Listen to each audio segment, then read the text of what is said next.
Une question qu'on peut se poser beaucoup quand on a une ouverture de perception et qu'on reçoit des messages, qu'on entend des choses, etc. Et la question c'est est-ce qu'on doit tout dire?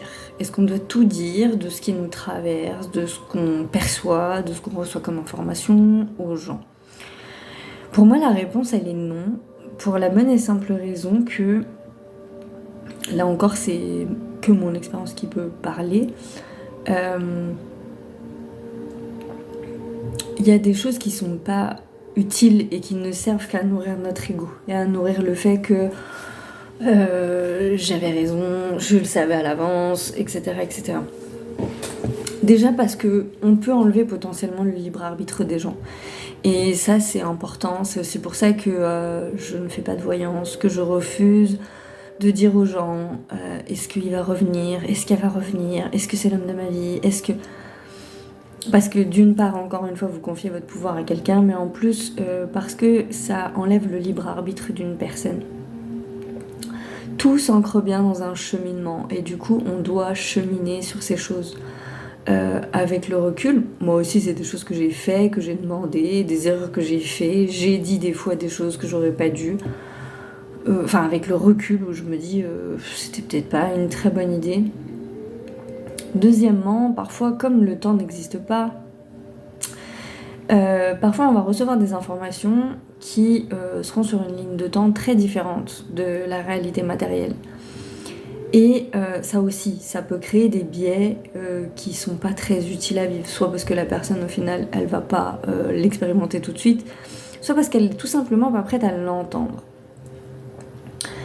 Donc en fait, pour moi, le seul outil qui est vraiment, vraiment très important, c'est d'écouter son cœur et son ressenti sur le moment. C'est-à-dire que cette décision de dire ou de ne pas dire quelque chose, elle ne se fasse pas à travers le filtre de l'ego, c'est-à-dire le fait de vouloir avoir raison, de vouloir éveiller une personne, ou de vouloir, je ne sais pas, mais qu'elle soit bien faite à travers le filtre du cœur. Parce que si c'est fait à travers le filtre du cœur, il y a de grandes chances que le message soit bien reçu.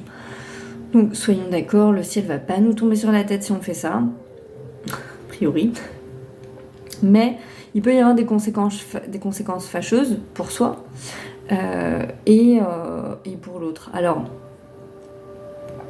c'est vraiment des choses où j'aime bien dire qu'il n'y a pas de règle parce que ça fait vraiment partie de ces choses qu'on évalue au cas par cas. Et je vous donne un exemple que je crois que j'ai déjà cité, pardon si je me répète, mais une amie était en train de perdre sa maman et j'ai entendu quand est-ce qu'elle allait partir. Sur le moment, comme à chaque fois, je me dis est-ce que je donne cette information, est-ce que je ne donne pas cette information? Et j'ai fait le choix de ne pas la donner parce que était-ce vraiment important? La seule chose qui me paraissait importante dans l'information qu'on me donnait, c'était qu'il était important qu'elle dise au revoir. Et qu'elle comprenne qu'il y avait un au revoir. Et dans ces cas-là, j'ai pu le faire comprendre de manière plus subtile. Mais je voyais pas l'intérêt de donner une date. Est-ce que la personne, elle s'en serait sentie forcément mieux? Est-ce que vraiment ça lui a rapporté du bienfait? Je suis pas sûre. Je vous ai donné l'exemple l'autre fois de mon fils, mais c'est pareil, j'entends des choses pour mon fils, mais je peux pas... Enfin, les informations que je reçois ne servent pas toujours à interférer sur les choses. En fait, ça m'est arrivé tellement de fois de, je sais pas, être dans la rue, attendre à l'arrêt de bus, de recevoir une information sur quelqu'un, ou d'aller chez ma coiffeuse, je sais pas, et d'entendre des choses sur cette personne. Soit il y a un défunt qui l'accompagne, soit voilà. On dit ou on dit pas? C'est une vraie question. Mais qu'est-ce que ça va provoquer dans la vie de la personne à un moment donné de l'entendre, cette chose-là? Peut-être qu'elle en sera très contente, et peut-être que ça va la faire flipper grave, en fait. Et encore une fois, cas par cas, ça reste à l'appréciation du cœur, de ce qu'on est aussi capable de vivre, parce que, comment dire, nos guides ils nous transmettent des informations, mais ça passe par le filtre de notre personne, je veux dire terrienne, matérielle, tout ce que vous voulez. Donc ça veut dire que les conséquences de l'information qu'on va donner, c'est pas les guides qui la vivent, c'est nous. Donc c'est à mon sens un endroit, c'est une question très personnelle, hein, où au final, encore une fois, il n'y a pas de bonne ou de mauvaise réponse. Mais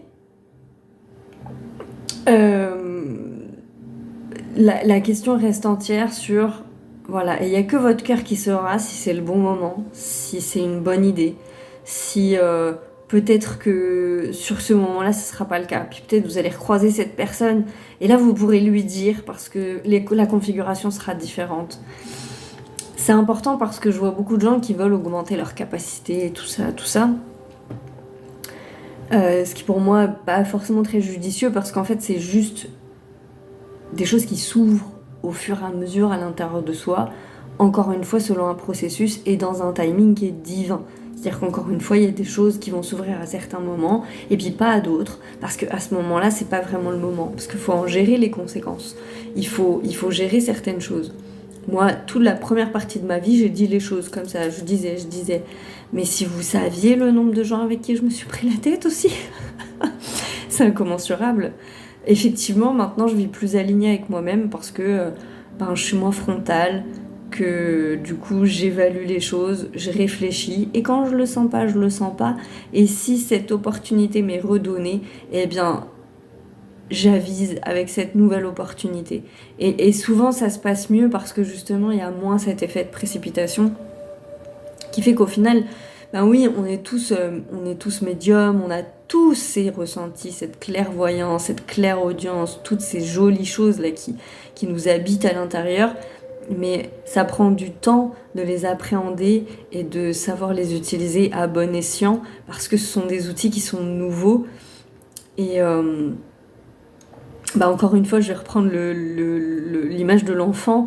L'enfant, il apprend à marcher, après il apprend à courir, mais il apprend aussi qu'avec ses jambes, doit maîtriser certaines choses parce que sinon, il se casse la figure, il se fait mal, il se met en danger.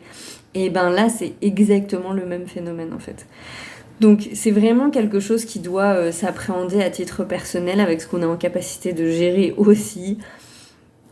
Mais toujours en respectant et en étant dans la compassion de l'autre et de se mettre un petit peu à sa place sur ce qu'il est capable d'entendre.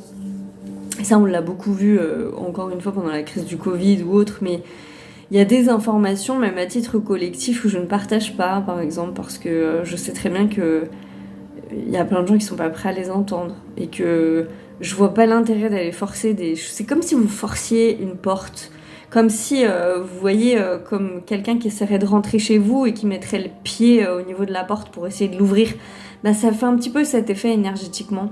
Et je suis pas sûre que ça soit